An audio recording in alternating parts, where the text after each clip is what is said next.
Você já errou alguma vez na vida ou você é uma pessoa perfeita? É sobre isso que eu gostaria de refletir aqui com você nesse encontro de hoje. E é claro, vou ficar muito feliz se você puder deixar o seu comentário a respeito do conteúdo e talvez compartilhar com alguém que mereça também fazer essa mesma reflexão.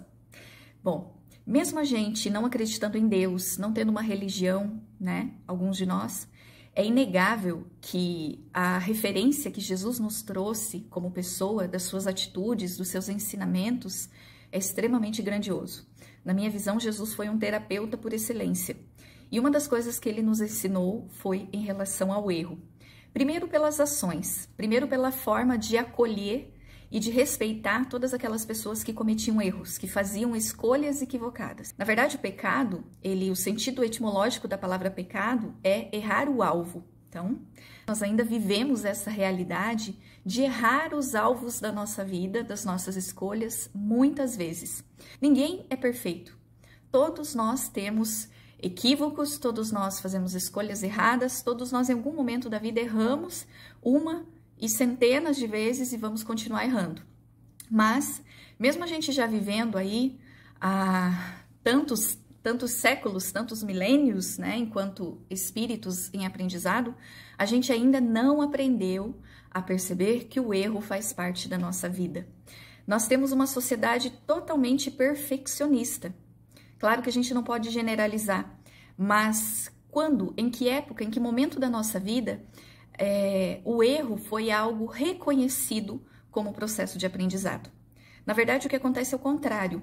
Uma pessoa ela pode ser certa a vida inteira. Ela pode ter várias virtudes, ela pode ter comportamentos muito valiosos. Mas se ela tem uma atitude errada, ela se torna rotulada por aquilo o resto da vida.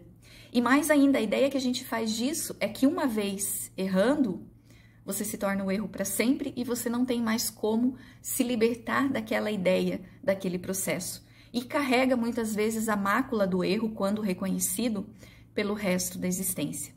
É que nós ainda não reconhecemos a nossa capacidade de reparação.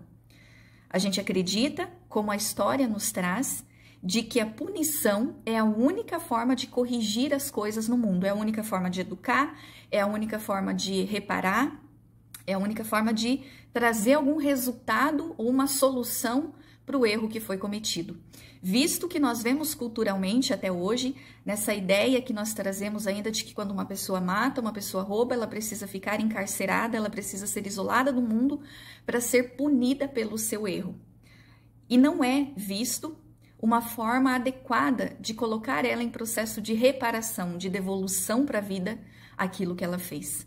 Assim também acontecia na escola. Hoje talvez nem tanto, mas até mesmo na minha época e de provavelmente muitas pessoas que estão assistindo, quando a gente errava qualquer coisa na escola, era punido por aquilo. Até hoje a gente é punido pelos erros, mas os acertos, não, a gente não está fazendo mais do que a obrigação. Não é assim? Então, nós trazemos isso de uma forma muito enraigada, de que a perfeição ela precisa sempre existir. Que uma pessoa ela precisa ser perfeita e pronta e acabada. Mas que sentido teria a vida se isso fosse real? Nós, enquanto seres espirituais, a nossa natureza ela é perfectível. Esses dias atrás eu fiz uma reflexão falando sobre isso, que a nossa perfectibilidade ela se compara, por exemplo, à perfeição de uma rosa. Uma rosa ela não nasce perfeita simplesmente, mas ela tem o potencial da perfeição. Então, quando ela vai crescendo, a roseira vai crescendo, o botãozinho vai se formando, ela está ali manifestando a sua perfeição, mas ainda perfectível, ou seja, ela não está pronta, ela não está no seu estágio final. E quando ela chega nesse estágio final, quando ela já mostra todo o seu esplendor, a sua beleza, o seu perfume, ela caminha em direção à morte. Assim também somos nós, seres humanos. Quando nós buscamos a perfeição absoluta, a gente está caminhando para o fim da trilha. O que tem depois da perfeição? Se você já tivesse nascido perfeito, se eu já fosse perfeita, qual sentido teria em viver, aprender, em se desenvolver, em buscar ser uma pessoa melhor, mais evoluída, diferente daquilo que você acredita, dos padrões negativos, das crenças limitantes que você carrega? Não existe perfeição nesse nível. Existe capacidade de perfeição. E como a rosa, que vai sendo regada, que vai recebendo os nutrientes da terra, a iluminação do sol, todas as vitaminas, tudo que ela precisa, ela vai assimilando isso gradativamente para que ela consiga manifestar a sua perfectibilidade. Assim também somos nós. De acordo com o que a gente assimila, de acordo com o que a gente vive, de acordo com o que nós interpretamos da vida, nós vamos desenvolvendo essa capacidade intrínseca que faz parte da nossa natureza de sermos perfeitos.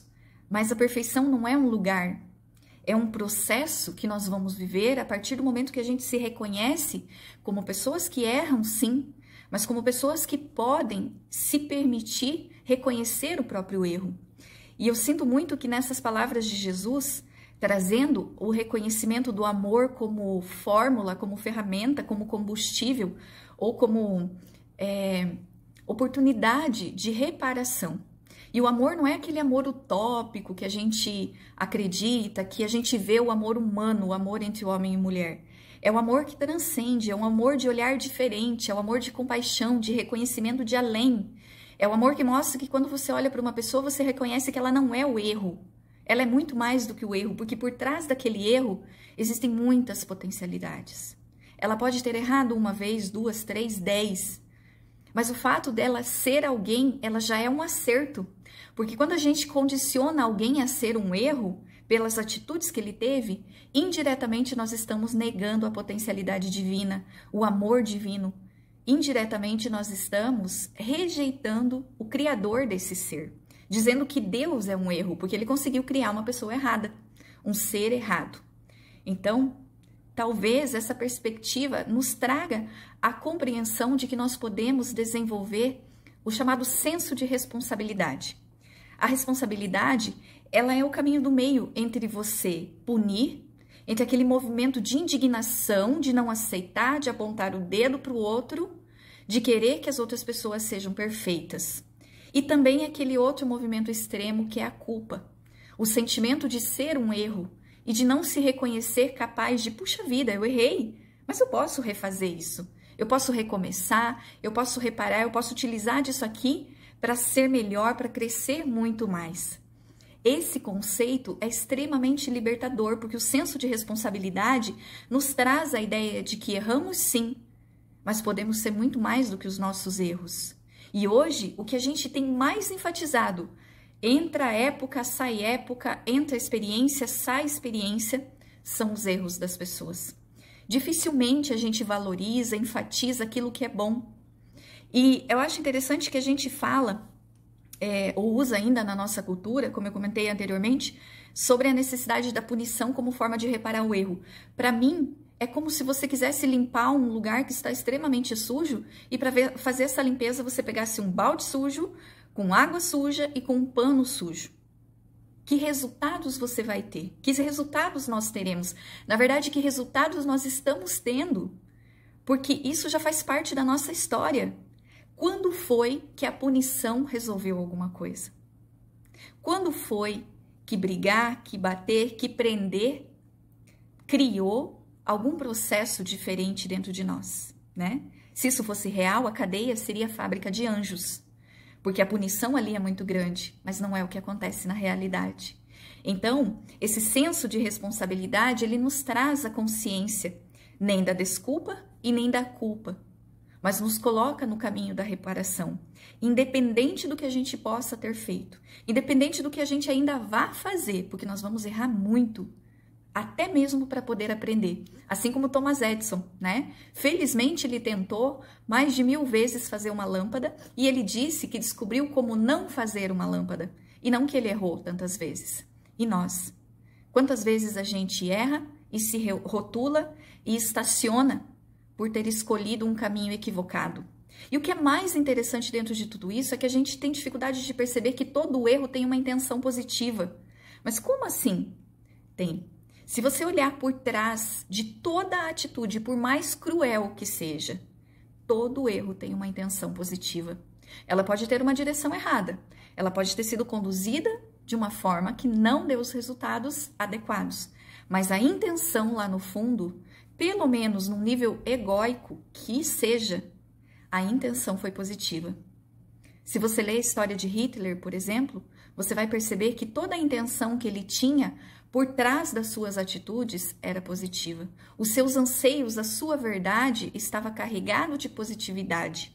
A partir daquilo que era verdade para ele, que era valoroso para ele, que era importante para ele. Isso não o exime das suas escolhas, mas permite que se um dia, onde quer que ele esteja, assim como qualquer um de nós, tenha consciência de caramba, eu fiz tudo isso, eu quero reparar, eu quero devolver. E eu posso devolver cada centavo. Qual é o sentido de uma pessoa assim entrar em sofrimento? Qual é a reparação que ela estaria fazendo para quem ela fez mal? Nenhuma. Então é muito mais valioso que o mal seja pago com o bem, que o pecado seja coberto por muitas atitudes de amor. Isso é possível para todos nós. Essa é a nossa natureza, essa é a nossa verdade.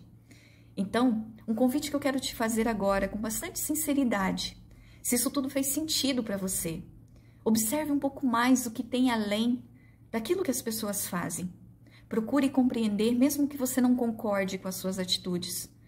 Antes de condenar, antes de apontar o erro, veja o que tem por trás do erro. Quem é a pessoa que está ali? Antes de acreditar que ela é isso ou ela é aquilo e que ela vai morrer sendo isso ou aquilo, veja o que está além dessa pessoa. Veja o que sobra quando você tira o erro de lado. O que resta? Era isso que Jesus fazia quando ele olhava para as pessoas. Era isso que ele fazia quando ele estendia a mão. Quando ele dizia, vá, mas não voltes a pecar.